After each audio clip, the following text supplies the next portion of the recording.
जय हिंद साथियों, वंदे मातरम। साथियों, इंडिया स्कूल के इस खास कार्यक्रम करंट अफेयर में आप सभी लोगों का हार्दिक स्वागत है। मैं हूं आपके साथ में आशीष शुक्ला। साथियों, हमारे इस कार्यक्रम का उद्देश्य सिर्फ इतना है कि करंट अफेयर्स के बेहद महत्वपूर्ण व उपयोगी प्रश्नों को आप सभी लोगों तक सरल व आसान भाषा में उपलब्ध कराना है, जिससे कि उनको याद करना और उनका रिवीजन करना बहुत ही सरल हो जाए। साथियों, हमारे इस सेशन को आप बस ईयरफोन लगाकर प्लग एंड प्ले करके कहीं भी और कभी भी आसानी से सुन सकते हैं और हम इस बात की गारंटी दे सकते हैं कि इससे आपका करंट अफेयर्स का रिवीजन बहुत ही बढ़िया व बहुत ही आसान हो जाएगा। साथियों, हमारा यह पहला एपिसोड है। अगर इसमें किसी भी तरीके की कोई गलती या उच्चारण में कोई अशुद्धि हो जाती है तो उसके लिए हमको क्षमा करिएगा और अपने सुझाव हमें कमेंट बॉक्स में अवश्य दीजिएगा। साथियों, हमारा यह पहला एपिसोड है। अगर इसमें किसी भी तरीके की कोई गलती या उच्चारण में कोई अशुद्धि हो जाती है तो उसके लिए हमें आप सुझाव अवश्य दीजिएगा। तो महादेव व माँ सरस्वती का नाम लेकर अपने इस पहले एपिसोड की शुरुआत करते हैं। पढ़ते हैं आज की पहली खबर। 10 जुलाई 2023 आज की प्रमुख सुर्खियां। भारत और तंजानिया ने स्थानीय मुद्राओं में व्यापार समझौते शुरू किए। गुकेश डी ने 5 बार के विश्व शतरंज चैंपियन विश्वनाथ आनंद को हराया। बैलन डी और जीतने वाले एकमात्र स्पेनिश व्यक्ति लुइस सुआरेज का निधन। और मुकरा तेलंगाना का पहला बीमित गांव बना। मनी लॉन्ड्रिंग पर अंकुश लगाने के लिए केंद्र सरकार ने जीएसटी नेटवर्क पीएमएलए के तहत लाया। साथियों, भारत और तंजानिया ने स्थानीय मुद्राओं में व्यापार समझौते शुरू किए। भारत और तंजानिया ने दोनों देशों के बीच वाणिज्य को बढ़ावा देने के लिए अपनी स्थानीय मुद्राओं में व्यापार समझौता शुरू किया है। 2022 और 23 में भारत तंजानिया द्विपक्षीय व्यापार 6.4 बिलियन अमेरिकी डॉलर रहा है। भारतीय रिजर्व बैंक ने स्थानीय मुद्राओं में व्यापार निपटान की संभावना को मंजूरी दे दी है। अफ्रीका के साथ भारत का व्यापार 98 बिलियन अमेरिकी डॉलर और निवेश 75 बिलियन अमेरिकी डॉलर तक है। अगली खबर है, गुकेश डी ने 5 बार के विश्व शतरंज चैंपियन विश्वनाथ आनंद को हराया। गुकेश डी ने super United rapid and blitz tournament 2023, फिर से सुन लीजिएगा, गुकेश डी ने super United rapid and blitz tournament 2023 में पूर्व विश्व चैंपियन विश्वनाथ आनंद के खिलाफ अपनी पहली जीत दर्ज की है। इस जोड़ी ने रैपिड इवेंट स्पर्धा के 8वें दौर में एक यादगार मैच खेला, जिसमें गुकेश डी ने आनंद को 40 सालों की स्पर्धा में हरा दिया। गुकेश ने 2019 में 12 साल की उम्र में ग्रैंड मास्टर का खिताब हासिल किया और वर्तमान में वह दुनिया के 13वें सर्वश्रेष्ठ खिलाड़ी हैं। बढ़ते हैं अगली खबर की ओर। बैलन डी और जीतने वाले एकमात्र स्पेनिश व्यक्ति लुइस सुआरेज का निधन हो गया है। वह 88 वर्ष के थे। सुआरेज ने 1960 में बैलन डी और अवार्ड जीता और 1961 और 1964 में उपविजेता रहे। वो स्पेन की उस टीम में खेले जिसने 1964 की यूरोपीय चैंपियनशिप जीती थी। उन्होंने इंटर के साथ 1964 और 1965 में 3 इटालियन लीग खिताब और यूरोपीय कप जीता था। स्पेनिश मिडफील्डर एलेक्सिया पुटेल्स ने 2 बार महिलाओं का बैलन डी और जीता है। जीएसटीएन ने सभी राज्यों और केंद्र शासित प्रदेशों में जियो कोडिंग शुरू कर दी है। जीएसटी नेटवर्क ने भारत के सभी राज्यों और केंद्र शासित प्रदेशों के लिए जियो कोडिंग कार्यक्षमता की शुरुआत की है। जियो कोडिंग का उपयोग किसी स्थान के पते या विवरण को भौगोलिक निर्देशांक में बदलने के लिए किया जाता है। इस कार्यक्षमता का उद्देश्य जीएसटीएन रिकॉर्ड में पते के विवरण की सटीकता सुनिश्चित करना और पता स्थान और सत्यापन प्रक्रिया को सुव्यवस्थित करना है। साथियों, इसरो ने एसएसएलवी को पूरी तरह से निजी क्षेत्र में स्थानांतरित करने की घोषणा की है। भारतीय अंतरिक्ष अनुसंधान संगठन, जिसे हम लोग इसरो कहते हैं, अपने लघु उपग्रह प्रक्षेपण यान यानी कि एसएसएलवी को निजी क्षेत्र में स्थानांतरित करने की घोषणा कर दी है। एसएसएलवी एक मिनी रॉकेट है जो 500 किलोग्राम तक वजन वाले उपग्रहों को निम्न पृथ्वी कक्षा में स्थापित कर सकता है और एसएसएलवी ऑन डिमांड प्रक्षेपित सेवाओं की पेशकश करते हुए नैनो और सूक्ष्म उपग्रहों को लक्षित करता है। एसएसएलवी ने अपने सफल प्रक्षेपण में 3 उपग्रहों को 450 किलोमीटर की गोलाकार कक्षा में स्थापित किया है।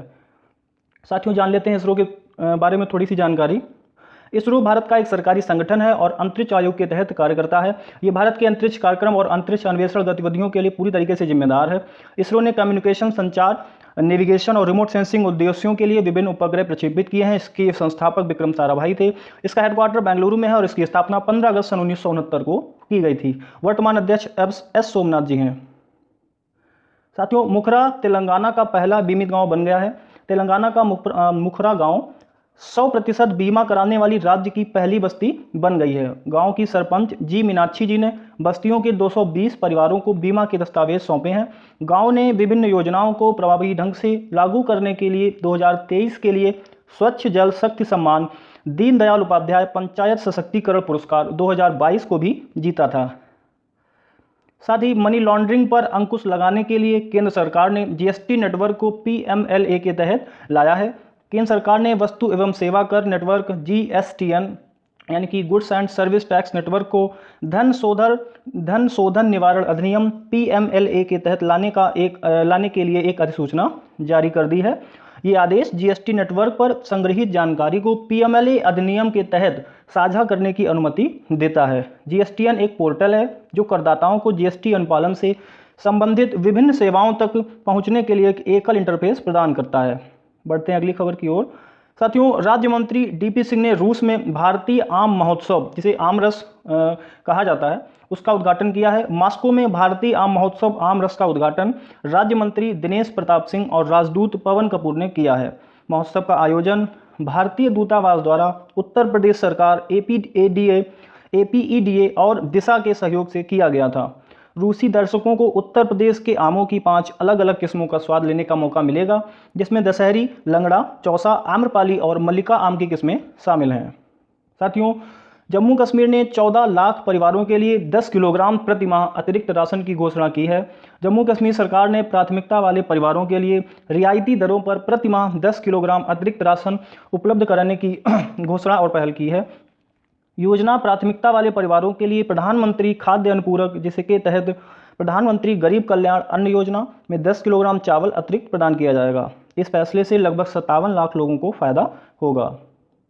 साथियों, उत्तर प्रदेश सरकार हृदय रोगियों के लिए कार्यालयों, मॉलों में डिफाइब्रिलेटर लगाएगी। उत्तर प्रदेश सरकार 1 अगस्त से सभी सरकारी भवनों, मॉल आदि में ऑटोमेटेड एक्सटर्नल डिफिब्रिलेटर एईडी शुरू कर रही है। इस पहल का उद्देश्य अचानक कार्डियक अरेस्ट यानी कि हृदयघात से पीड़ित मरीजों को तत्काल प्राथमिक चिकित्सा प्रदान करना है। एईडी को मरीज के दिल के पास रखा जाएगा और दिल की कार्यप्रणाली को शुरू करने के लिए बिजली के झटके दिए जाएंगे।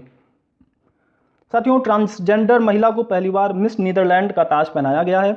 रिक्की वैलेरी कोले मिस यूनिवर्स नीदरलैंड जीतने वाली पहली ट्रांसजेंडर महिला हैं। नाम फिर से सुन लीजिएगा, रिक्की वैलेरी कोले मिस यूनिवर्स नीदरलैंड। उन्होंने ओना मूडी की जगह ली और मिस यूनिवर्स 2023 में नीदरलैंड का प्रतिनिधित्व करेंगी। नाथाली मोगबेलजादा को प्रथम उपविजेता नामित किया गया है, जबकि हबीबा मुस्तफा और लू डर्च को मिस कंजेनियलिटी और मिस सोशल मीडिया से सम्मानित किया गया है। इस कार्यक्रम की मुख्य अतिथि अमेरिका की मौजूदा Miss Universe R Bonney Gabriel थीं। तीसरी G20 संस्कृति कार्य समूह CWG की बैठक कर्नाटक के हम्पी में शुरू हो गई है।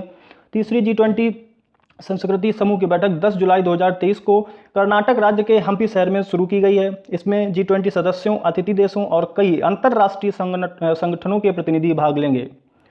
Harnessing living heritage for a sustainable future विषय का उद्देश्य स्वदेशी लोगों के अधिकारों में सुधार करना और पारंपरिक प्रथाओं के दुरुपयोग के खिलाफ सुरक्षा उपाय करना है।